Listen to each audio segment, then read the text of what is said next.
Panginoon, lumalapit po ako sa inyo ngayong oras na ito, dala ang bigat ng pusong sugatan at pagod.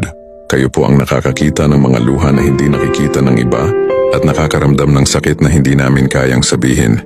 Lord, sa mga panahong hindi namin maintindihan ang mga nangyayari, turuan mo kaming magtiwala sa plano mo. Kapag masakit na, kapag parang hindi na namin kaya, yakapin mo po kami ng iyong kapayapaan.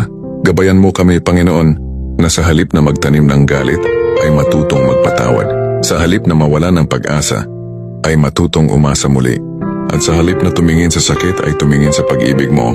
Tulungan mo kaming makita na may dahilan sa bawat luha at may bagong simula sa likod ng bawat pagtatapos. Bigyan mo kami ng lakas na bumangon at ng puso na marunong maghintay sa tamang panahon. Lord, salamat po dahil kahit kami ay nasasaktan, alam naming hindi mo kami pinapabayaan. Sa bawat hakbang namin, ikaw ang ilaw na gumagabay. Manatili ka sa aming puso at ipaalala mo lagi na sa iyo may kapayapaan, may pag-asa at may bagong simula. Sa pangalan ni Jesus. Amen.